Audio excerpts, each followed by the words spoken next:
Frères et sœurs, que la paix du Seigneur soit avec vous. Aujourd'hui, c'est le 5e dimanche de Pâques.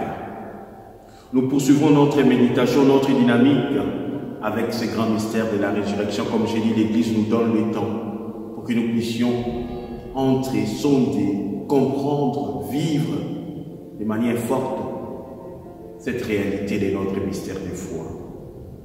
Les ressuscités, Jésus continue à communiquer sa vie, sa gloire à tous ceux qui lui ouvrent le cœur et veulent être à sa suite. Et ces dons gratuits du Christ font croître le nombre des croyants. Comme nous l'avons vu dans la première lecture du livre des Actes des Apôtres, beaucoup de gens croient. Le nombre augmente, le nombre des croyants augmente. Mais devant cette situation, il fallait aussi gérer la logistique, le matériel. Mais comme vous le savez, dans toute organisation humaine, la perfection n'est pas acquise, il faut la chercher. Les premières communautés chrétiennes n'étaient pas non plus épargnées des conflits entre les veuves grecques et les veuves hébraïques. Mais voilà, par la lumière du Saint-Esprit, les apôtres mettront en œuvre, par leur créativité, des solutions, des croissances inédites, une solution imaginée par les apôtres par la lumière de l'Esprit Saint. Ils vont demander à la communauté de se choisir 7 frères. Cherchez plutôt, frères, 7 d'entre vous, des hommes qui soient estimés de tous, remplis d'Esprit Saint et de sagesse, et nous les établirons dans cette charge. Nous choisirons 7. C'est le début du diaconé. Et notre Église continue à vivre cette diaconie aussi aujourd'hui. Car c'est une mission évangélique que nous avons reçue du Christ. Ce Christ, bon pasteur, il est au service des autres, dont nous avons peint les tableaux les dimanches derniers, à l'occasion de la fête des vocations religieuses et sacerdotales. Mais revenons dans l'évangile de ce jour. Dans cet évangile de Saint Jean, Jésus nous est présenté comme le chemin qui conduit vers le Père. Il est le chemin, c'est-à-dire le seul chemin. Il est la vérité qui ne trompe pas et il est la vie véritable. Nous allons, à travers ces 3 mots ou ces 3 attributs, nous laisser porter dans cette méditation. Mais revenons à la première phrase de notre évangile de ce jour. On dit à ce temps-là, Jésus disait à ses disciples,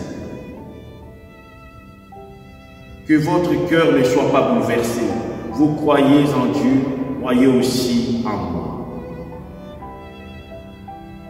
Cette phrase, en effet, fait suite au chapitre 13 de l'évangile de Saint Jean. C'est la dernière, presque la dernière soirée du Christ avec ses disciples. C'est l'ultime soirée.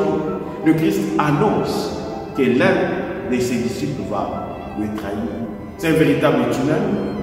Les disciples sont bouleversés, choqués. Mais le Christ va les calmer. Ne soyez donc pas bouleversés. Cette phrase, c'est aussi à nous que le Christ l'adresse.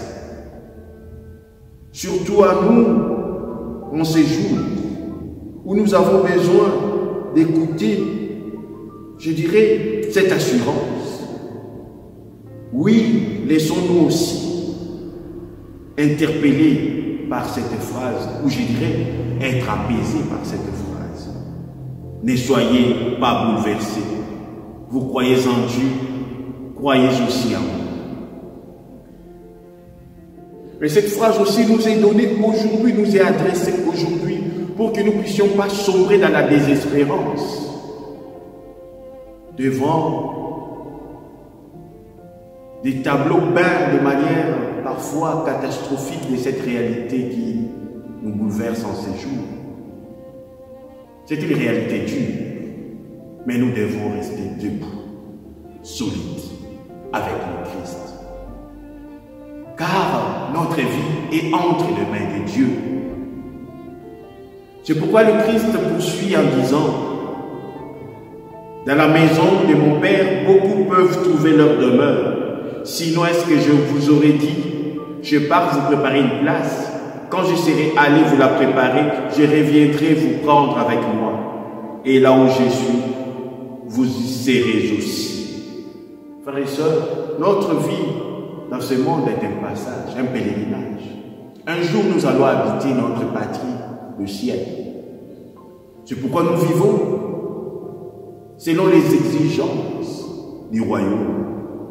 Chaque jour, nous cherchons à vivre notre vocation première, habiter un jour le ciel, mais sans désengagement de notre vie d'aujourd'hui, car Dieu est dans l'aujourd'hui, dans le présent de notre vie. Et Jésus sait où il va quand il dit ça. Il va à la croix. Il sait qu'il va mourir. Il sait aussi qu'il va ressusciter. Il sait aussi qu'il va retourner vers le Père. C'est pourquoi il prend ce chemin avec beaucoup de détermination. Et sa mort honteuse est une glorification. Donc le chemin du Père nous est ouvert par le Christ. Je suis le chemin. J'y reviendrai. Oui, on ne peut pas passer par le Père sans passer par lui. Ce Christ veut que nous puissions vivre notre vie avec cette dynamique d'aller vers cette vie. Et lui-même nous l'a dit, pour que nous puissions chercher à vivre avec lui, il nous donne ses gages. Ce n'est pas une promesse, mais c'est une réalité. Par l'apôtre Pierre, dans la deuxième lecture, mais vous êtes une descendante choisie, un sacerdoce royal, une nation sainte, un peuple destiné au salut, pour que vous annonciez les merveilles de celui qui vous a appelé des ténèbres à son admirable lumière. Cette lumière qui est vie. C'est cela notre identité. Un sacerdoce royal, une nation sainte. Nous sommes destinés au salut. Peut-être il nous arrive de ne pas nous en rendre compte, mais c'est une réalité, mes frères et sœurs. Et ce Christ qui fait de nous un peuple de rois, de prophètes et des saints, nous donne ces gages à travers ces trois attributs dont je vous ai parlé au début de ma méditation. Je suis le chemin. Personne ne va vers le Père sans passer par moi. C'est évident, puisque Jésus est Fils de Dieu.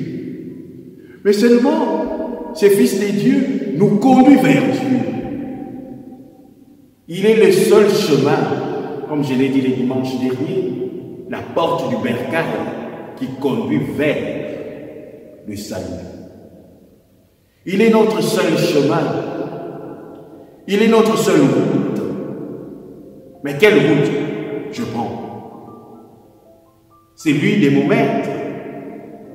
C'est lui de mon berger. Ou je prends un autre chemin qui m'est proposé par une voie que je ne reconnais pas toujours. Il est le seul chemin. Et pour prendre le seul chemin, ce seul chemin, écoutons cette voix qui nous invite aussi à prendre ce chemin qui conduit vers la vie. Et ce chemin, c'est un chemin de vérité. Je suis la vérité. Puisque vous me connaissez, vous connaîtrez aussi mon Père. Ici, connaître ne se réduit pas seulement à une connaissance rationnelle, à une idée sur quelqu'un. Mais connaître ici, c'est avoir une relation personnelle qui permet une vie en communion. C'est cela, connaître. Connaître le Père. Jésus est la révélation plénière de Dieu le Père et nous invite à vivre cette communion. C'est cela la vie de foi, la communion personnelle, l'adhésion à une relation. Jésus est la révélation plénière de Dieu le Père. Comme il a dit dans l'Évangile, il a dit à Philippe, « Il y a si longtemps que je suis avec vous et tu ne me connais pas, Philippe. C'est lui qui m'a vu, a vu le Père.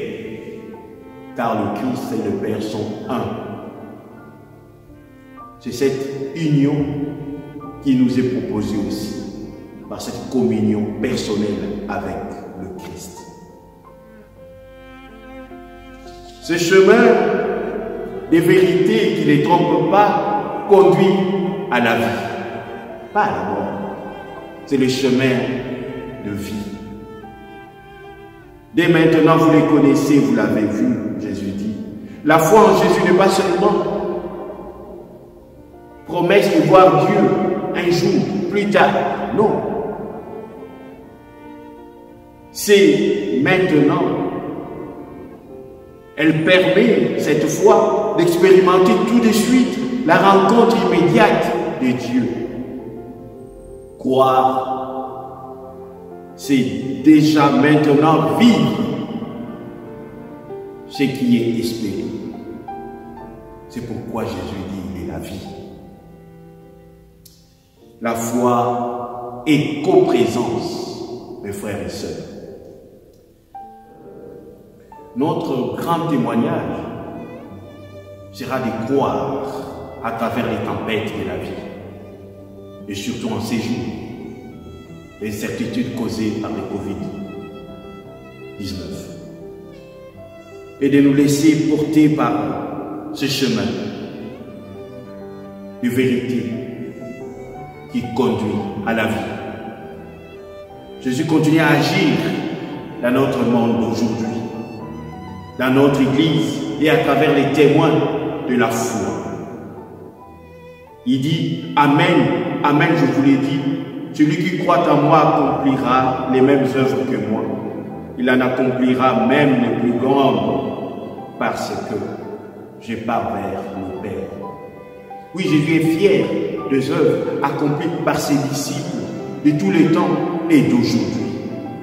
Puissions-nous être aussi de ceux-là qui accomplissent les œuvres du Seigneur chaque jour. Et aussi, frères et sœurs, nous allons commencer les déconfinements de manière progressive d'une région à l'autre. Quand on regarde la carte de la France, donc c'est presque divisé en deux. Il y a la zone verte et la zone rouge. Pour nous, la couleur verte, c'est l'espérance. Et la couleur rouge, c'est les sacrifices. Puissions-nous, dans ces déconfinements, ne pas relâcher l'attention. Rester toujours attentifs. Pour que notre espérance, c'est-à-dire la couleur verte, puisse féconder les sacrifices, c'est-à-dire la couleur rouge, pour que cela puisse nous amener ou nous conduire à la vie.